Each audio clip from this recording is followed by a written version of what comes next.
My HOA, Karen, fined my truck for ruining the neighborhood. Look, so I read every rule she used against me, discovered her illegal backyard pool, reported it, and watched the county tear the whole thing out. For more than 4 years, I have been living in my neighborhood, which is a community maintained by a homeowners association and is located in the suburbs of Ohio and is called Oak Creek Estates. The community is of a size that is considered to be moderate, and it is meticulously maintained. I bought the property when I was 29 years old, which was immediately after I had finally been successful in getting my independent contracting firm off the ground. I was able to capitalize on the opportunity that presented itself. I have extensive experience in the process of renovating structural components. The construction of bespoke decks, luxurious patio coverings, bathroom renovations, and even the occasional complete kitchen gut job are some of the areas in which I specialize. Because we are a small, tightly knit group consisting of only 4 people, the work that we produce is of the highest possible quality possible. Despite the fact that I do not possess anything that is particularly impressive, I maintain a consistent schedule throughout the entire year. I pay my mortgage on time and I take excellent care of my home. When it comes to cutting my own grass, I am the one who does it every single Saturday morning at precisely 9 o'clock. For the purpose of cleaning my driveway, I make use of a pressure washer on a biannual basis, specifically once in the spring and once in the fall. I have cleaned each and every one of my gutters. A layer of mulch has been spread over my flower beds.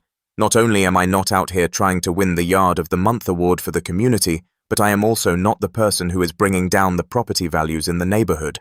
I am not doing either of those things. This Ram 2500 from the year 2021 is the one I drive. The bed is outfitted with a low-profile aluminum toolbox that was specifically designed for it, and the logo of my company, Apex Precision Remodeling, is printed in a neat manner on both doors of the toolbox. It should be noted that the vehicle in question is not some rusted-out wreck that is leaking transmission fluid and emitting exhaust into the street. To put it another way, it exudes flawlessness. The operation is so smooth that it is almost like a dream, and it is parked in the driveway of my own house where it is completely safe. The walkway is not in any way obstructed by me. At all times I make sure that my tires are kept away from the grass. By pulling the tailgate all the way up to my garage door, I make certain that it does not even come close to hanging over the curb. I do this to ensure everything is in order. I give it a thorough washing and waxing on the weekends, because it is my moving billboard and I want it to have a professional appearance for high-end customers. I do this because I want to attract that kind of customer. Not a single one of those things mattered to Susan, who lives right next door to me. The home of Susan can be found on the opposite side of the street, 3 doors down from where we are currently standing. She is somewhere in her early 60s. She retired early from some type of mid-level administrative work at the County Department of Motor Vehicles, and from what I can gather, the Oak Creek Estates Homeowners Association is the sole reason she wakes up in the morning. She is a member of the organization. The organization is the focal point of her entire existence, including her personality, her identity, and everything else that she is. Her appointment to the position of chair of the Architectural Review Committee lasted for a period of 6 years, during which time she served in that capacity. At 7:30 in the morning, she is always seen strolling around the neighborhood with a clipboard in her hand. This is something that she does every single morning. I regret to inform you that I am not exaggerating in order to maximize the impact of my comedic remarks. The clipboard was manufactured in the 1990s and is made of what appears to be imitation wood. The clasp is made of thick silver and snaps at the same time as a mousetrap. She takes photographs of mailboxes, particularly if the paint on them is even slightly faded, while she is walking around the sidewalks. She also looks into the yards of people and takes photographs of them. She once reported a young family who lived 2 streets over for displaying an inflatable Frosty the Snowman in their front yard on the 28th of December. The family was a neighbor of hers. Following the holiday of Christmas, 3 days had passed. One of the members of the family was a young child of 5 years old, who was a fan of the item. It made no difference at all. Susan filed a formal complaint for unseasonal debris. In addition, she reported a man named Kevin who lived on the next block for having a garden hose left coiled in his front yard. Both of these incidents occurred in the same neighborhood. He had chosen to leave it exposed to the sun for a period of 3 hours so that it would be simpler for him to wind it up. Therefore, the rubber became more pliable as a result of this. The citation was issued because he had improper storage of landscaping equipment. This was the reason for the penalty. In the neighborhood where we lived, there was a joke that went around that Susan's clipboard contained more ongoing investigations than all of the local police precincts put together. On the other hand, nobody found it funny because the majority of us had at some point in our lives been on the receiving end of her bureaucratic horror. This was the reason why nobody found it funny. Your ability to breathe in Oak Creek would be severely compromised if Susan did not keep a close eye on the amount of oxygen that you take in. In other words, I suppose it was only a matter of time before she started looking for me. I suppose it was just a matter of time. I went outside to check my mailbox about 2 months ago, and when I did so, I found a large envelope that had a cream-colored tint to it. The entire package was quite menacing, and it was printed on the official letterhead of the HOA, which was made of cardstock that was quite substantial. I was in direct violation of Section 5.8 of the Community Guidelines, which states that individuals are not permitted to store commercial vehicles on residential lots. When I opened it, I discovered that I had been in violation of this section. Apparently, someone had filed a formal expedited complaint that my work truck was a commercial fleet vehicle being stored illegally in a residential driveway, and that it was, and I am quoting the letter verbatim here, an unsightly visual disruption to the established neighborhood aesthetic. The fine was $250 payable within 14 days, with a threat of $50 daily late fees if the vehicle wasn't permanently removed from the property. Instead of reading the letter just once, I read it 3 times because I was so convinced that my friends were playing a joke on me when they sent it to me. Right now, it is parked in the driveway of my house. There is no use of vinyl in a neon green color for the wrapping of it. A blaring air horn at 4 o'clock in the morning is not the same thing as what is being described here. It is a Ram 2500 that is completely white in color and has a logo that displays a high level of craftsmanship. It would be necessary for you to be actively searching for a reason to be offended in order for you to even notice that you found something that made you angry. A typical pickup truck is the only vehicle that the vast majority of people recognize. On the other hand, I was aware of the particular individual who submitted the application. Even if I were forced to speculate, I wouldn't have to. I was in the process of unloading some materials from the truck bed when Susan ambushed me 1 week before the fine was meant to be paid. As I was unloading the materials, I was in the process of doing so. After returning from a massive deck construction project, I was in the process of transporting heavy pressure-treated 4x4 posts into my garage so that I could store them until the following morning. I had just finished the project. Because I was drenched in sweat and completely worn out, the only thing I wanted to do was take a shower. As Susan made her way up the sidewalk, she pressed a clipboard against her chest as if it were a shield. When she reached the top of the sidewalk, she stopped at the edge of my driveway.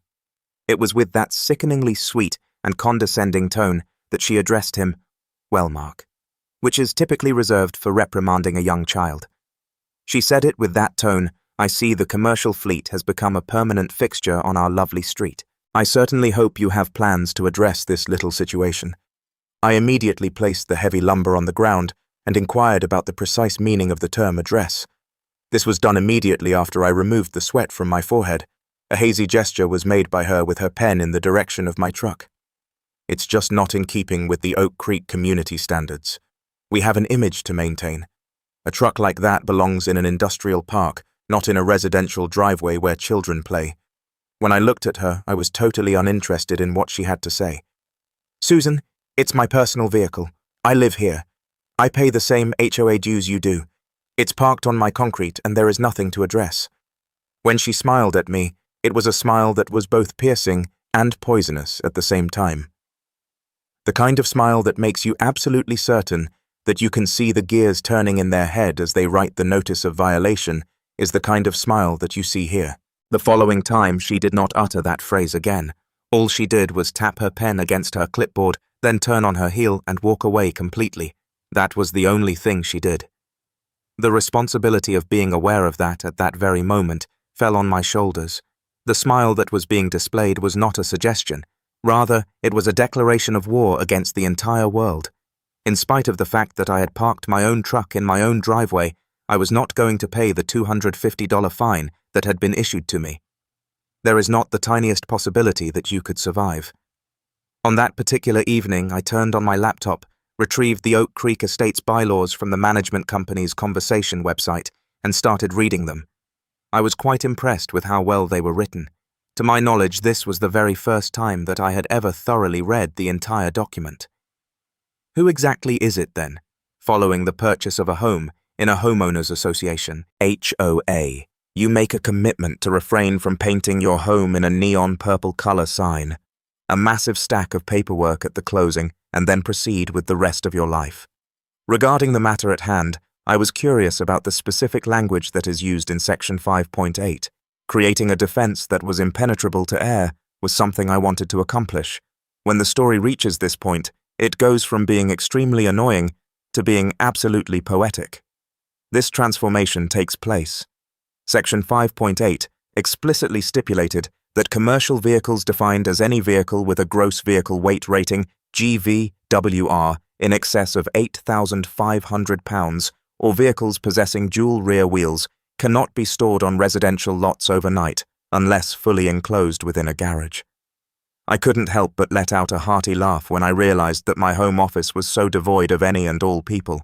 My Ram 2500 is classified as a heavy-duty truck in our state due to the fact that it has a specific registration and a gross vehicle weight rating, GVWR, according to industry standards.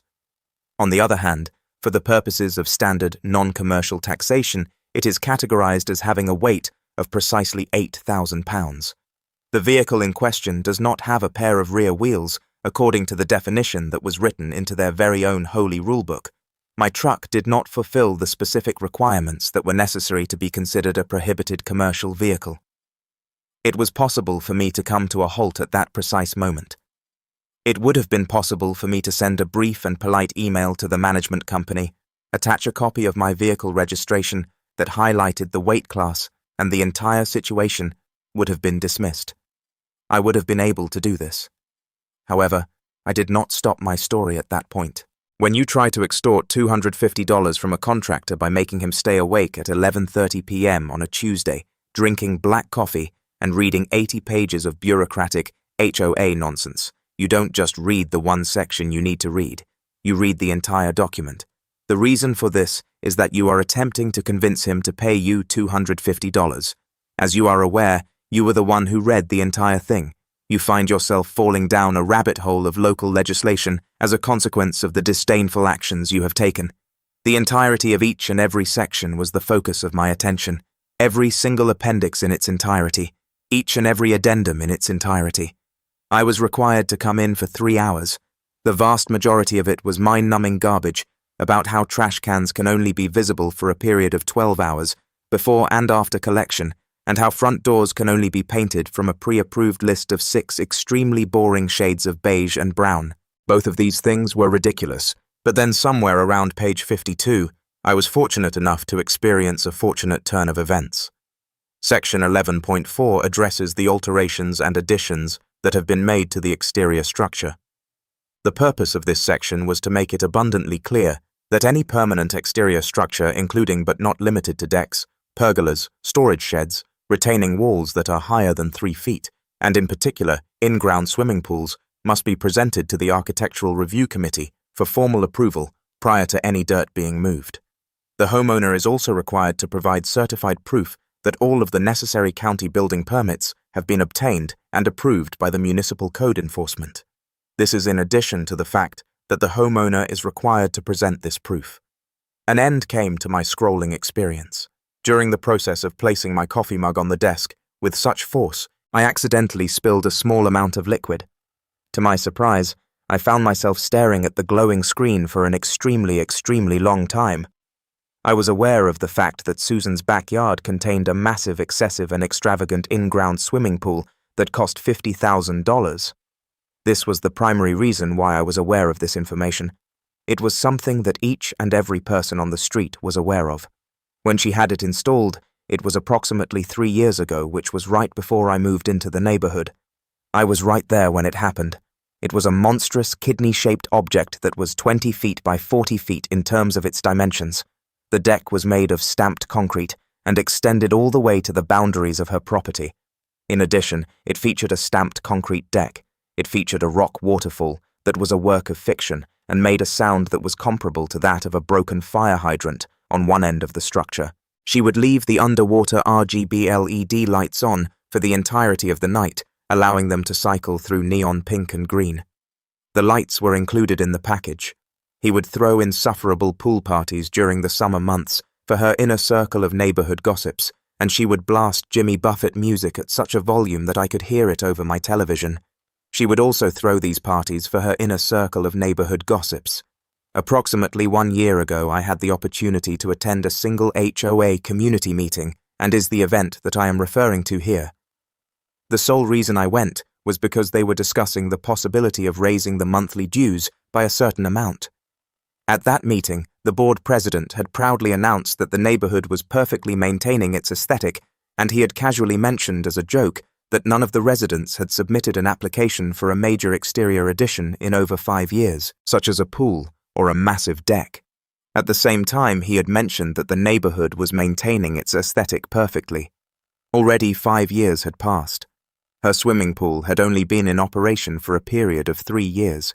My heart was beating a little bit faster than usual, and I became aware of this. In the event that nobody had submitted an application for a pool in the past 5 years, Susan, who is the chair of the Architectural Review Committee, the person who measures the height of the grass, and the person who fines people for using garden hoses, would never have been able to get her own massive swimming pool approved by the HOA. In the event that nobody had submitted an application, Susan would have been able to get her pool granted approval. On the other hand, I demanded absolute certainty in my decision. Someone like me is considered an expert. On a daily basis, I am required to deal with issues that are associated with building codes, zoning laws, and permit requirements. On the one hand, I am aware of how easy it is to get away with something, but on the other hand, I am also aware of how devastating it is when an investigation is successful. Before I had the precise coordinates, I was not going to launch a missile. I was going to wait until I had complete information. As a consequence of this, I carried out 2 actions. To begin, I sent an email to the HOA management company in a manner that was extremely professional and gave the impression that I was completely innocent. It was not mentioned that Susan was the name. In addition, I neglected to mention her postal address. I recently told you, "Hello, I am a resident considering installing an in-ground pool next spring. Could you please provide me with the specific approval process? Also, for reference, could you tell me how many pool applications have been approved in Oak Creek Estates in the last 4 years, so I can understand the precedent?" I arrived at the website of the County Municipal Code Enforcement Department without any delay, which brings me to the second point. Within the boundaries of our state, every piece of information concerning building permits is open to the general public. You are able to search for any address owner name or parcel ID for any property. This capability is available to you. The website not only has the appearance of having been coded in 1998, but it also has the capability to function. I was the one who entered Susan's address without any corrections. The enter key was pressed by me. It took about 3 seconds for the small loading wheel to start turning while it was operating. To our knowledge, there were no results. Eyes were blinked by me. During my search, I used her surname as the search term. To our knowledge, there were no results. The only way I was able to find her parcel number was by manually scrolling down the street and searching the entire street. I found a permit for a roof replacement from the year 2015, as well as a minor electrical permit for a new heating, ventilation, and air conditioning unit from the year 2018. Both of these approvals were issued in 2018. On the other hand, what about an in-ground swimming pool that measures 20 feet by 40 feet, is equipped with a waterfall pump, a heater, and intricate underground plumbing? Totally nothing can be said about it. There was not a single piece of paper that had ever been handed over to the county in any way, shape, or form. A fly-by-night unlicensed hack was hired by Susan to dig a massive crater in her backyard, pour concrete, and run high-voltage electrical lines right next to thousands of gallons of water. Susan hired this hack to do all of these things as well.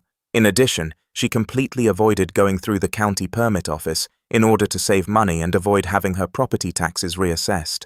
In addition, because she was the head of the HOA Architectural Committee, she simply gave the go-ahead for her own illegal construction and assumed that no one would ever have the courage to question her. This was done because she believed that no one would ever question her construction, at the same time that she was sitting on an illegal hazard that was worth $50,000. In her own backyard, she used the rulebook as a weapon against the entire neighborhood. That particular night, I was unable to get any sleep. There was no way I could muster up a smile. It took me 3 days to finally get the official email from the HOA management company. It was sent to me. The email stated, "There have been 0 applications or approvals for in-ground swimming pools in Oak Creek Estates within the last 7 years, which confirmed exactly what I had suspected to be the case. I had been waiting for this email for 3 days. When I reached this point, I was holding the smoking gun in both of my hands. I drafted a formal inquiry that was worded with great care and communicated it to the board of directors of the HOA to inquire about the matter. When I made my decision, I decided to completely sidestep Susan's committee and instead send it directly to the president and the legal team that is in charge of property management. With regard to the bylaws, specifically Section 11.4, I relied on them.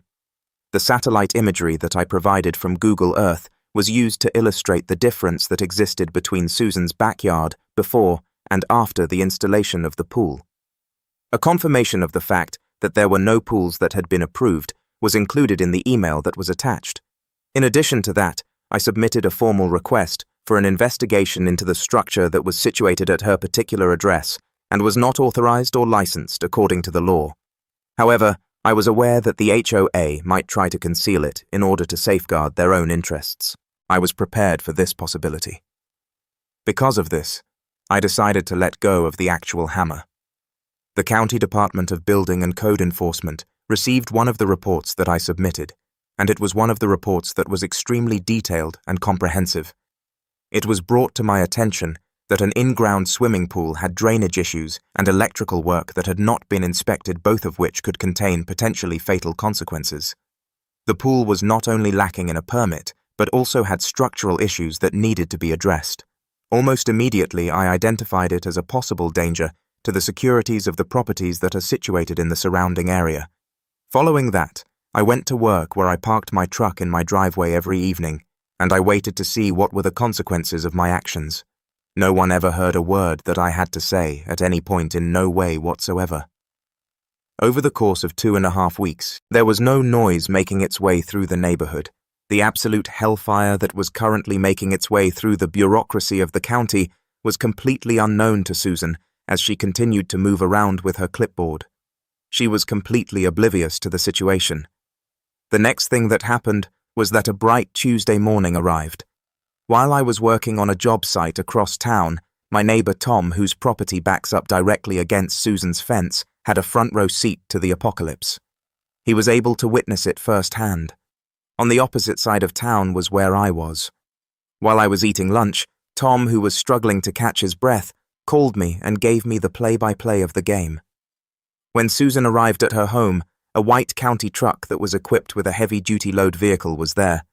Upon exiting the vehicle, 2 law enforcement officers, both of whom were carrying thick clipboards and wearing high-visibility vests, were seen approaching the scene. They knocked without taking the time to be polite. After making their way up her driveway without pausing, they proceeded to unlatch the gate that was located on the side of her house, and then proceeded to march into her backyard. Tom reported that they had returned to the location with Laser Transit's tape measures and cameras. Tom also mentioned that they had returned with cameras. Her pool equipment was being tampered with, photographs of her electrical sub-panel were being taken, and a number of other things were being measured, including the distance between the pool deck and Tom's property line. It was Susan who burst through the door of her backyard. She was yelling at them to leave her property while she was dressed in her bathrobe of choice. The occurrence of this took place approximately 10 minutes into the conversation. Tom claimed that he was unable to hear every word, but he was able to tell that she was in a state of complete and utter panic. The lead inspector handed her a stack of papers while maintaining his composure. He then pointed to the electrical box and continued writing on his clipboard. It was also the pool that he pointed to. Susan fell into a patio chair while she was holding her head in her hands, and this is a fairly literal interpretation of what happened. When I arrived home that evening, the grapevine in the neighborhood had already been completely consumed by flames on the other side of the street. The group conversations were exploding with excitement. The entirety of Susan's arrogance was brought to light over the course of the subsequent few days, which was the time when it revealed itself. A pool that was not permitted was not the only thing that the county inspectors found when they entered the property. As a result of their investigation, they found a nightmare scenario of violations of standards for building construction. The initial issue was that the electrical panel that was accountable for providing power to the pool heater and the waterfall pump was not grounded in the appropriate manner. The only thing that was required to finish the massive electrocution risk that was present was a puddle of water. Second, the height of the safety fence that she installed was only 3.5 feet, whereas the county code mandates that it be at least 4 feet tall in order to ensure the safety of children. But isn't this the most terrible part? The drainage system. In the process of digging the hole, the unlicensed contractors did not properly grade the yard to begin with. There was a pipe for the overflow drainage of the pool that was pointing directly at the boundary of Tom's property. Tom had been complaining to the HOA for 3 years that his backyard was becoming a swamp every time it rained and that water was seeping into his basement. He also claimed that water was entering his basement.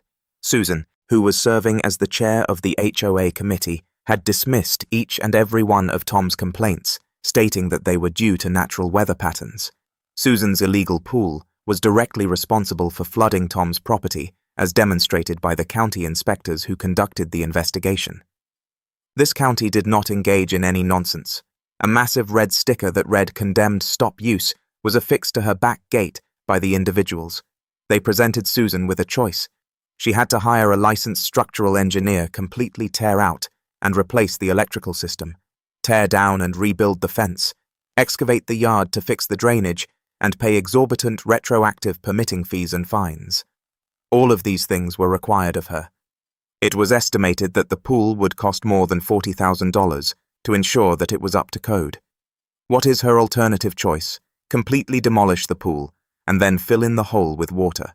Susan was unable to afford the rebuilding cost of $40,000. Deconstruction was her choice. As an adult, the experience of witnessing the destruction of that pool was the one that provided me with the greatest sense of satisfaction. It took a crew of professionals 4 full days to complete.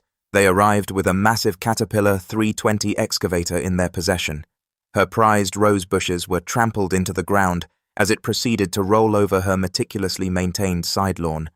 The deafening sound of jackhammers breaking up the stamped concrete deck reverberated throughout the neighborhood for a period of 4 days. Massive chunks of white fiberglass shell were ripped out of the ground by the excavator arm as it swung back and forth. It was necessary for them to remove 5 loads of debris using dump trucks. This was followed by the arrival of truckload after truckload of raw fill dirt, which was then dumped into the enormous crater that had been left behind. A total of $18,000 was paid out of her own pocket for the demolition and yard grading. However, that was not the end of it. Due to the fact that the HOA board was completely terrified of being sued for negligence by either the county or by Tom, they completely turned their backs on her. They convened an urgent meeting of the executive committee. Almost immediately, they removed Susan from her position on the architectural review committee of the organization. They then proceeded to impose the fines on her. Under Section 11.4, a base fine of $500 is imposed for any exterior modification that has not been approved, and an additional $50 is added for each day that the structure continues to be unapproved. Due to the fact that I had officially reported it 60 days before the demolition, they retroactively applied the fines equal to the maximum amount that was permitted. They imposed a HOA lien on her in the amount of $3,500. Who is Tom? When he discovered that the pool was the legal cause of the water damage that occurred in his basement, he decided to hire a lawyer. As a threat, he threatened to file a civil lawsuit against Susan for the destruction of property. She reached a settlement with Tom outside of court in order to avoid a lawsuit and wrote him a check for $5,000 to cover the costs of landscaping and repairs to his basement. What is the grand total? My attempt to coerce Susan into paying her $250 resulted in the loss of approximately $26,500, as well as her immaculate backyard and every ounce of power she possessed in the neighborhood. In regard to my fine, a single-line email from the HOA management company was sent to me 2 days after the county had declared her pool to be in violation of the law. Mr. Mark, upon review of your vehicle's GVWR registration, we have determined you are not in violation of Section 5.8. The $250 fine has been permanently dismissed. There will be no apology. There is no explanation. It's just a peaceful retreat. There has been a dramatic change in the dynamic of the neighborhood." End quote. There were a few of Susan's devoted friends who attempted to give me the cold shoulder. These were the women who used to go to her illegal waterfall and drink margaritas. In fact, one of them approached me at the mailboxes and referred to me as vindictive.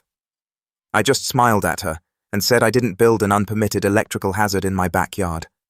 I just read the rule book she told me to read. She didn't have a response to that. I just smiled at her. However, on the other hand, there were 5 neighbors who quietly thanked me for each and every one of her friends. People like Kevin and the Millers, who had been harassed for years over snowman and garden hoses, looked at me as if I were a hero. They have been harassed for years. Due to the ordeal, I was even able to acquire a significant new client. After seeing my truck parked in the driveway, a man named Brian from 3 streets over approached me, shook my hand, and then placed an order with my company to construct a custom composite deck in his backyard that would cost him $25,000. We made sure to pull each and every permit. Within 3 days, we were granted approval from the HOA. Each and every county inspection was passed on the very first attempt, mainly due to the fact that this is the way things are done when you actually follow the rules. 21 days have passed since the demolition took place. At the moment, Susan's backyard is a massive rectangle that has been sunken and is covered in dead dirt and patchy sod that is struggling. It appears to be a massive scar that is very expensive.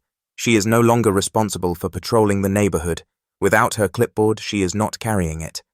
In the event that I am outside washing my truck and she pulls into her driveway, she will literally keep her head down, refuse to make eye contact, and hasten inside her house. In spite of this, I continue to park my Ram 2500 directly in my driveway. It is exactly where it should be. Considering how well business has been going as of late, I am seriously contemplating the possibility of upgrading the fleet. I've heard that the new Ram 3500 Dually are extremely impressive. Both the weight limit of 8,500 pounds and the presence of dual rear wheels, which are expressly prohibited by the bylaws, are unquestionably exceeded by these vehicles. What is the truth, however? It's possible that I'll just go ahead and purchase one anyway, and then park it on the street. There is a strong possibility that the HOA will not be sending me any more letters in the near future,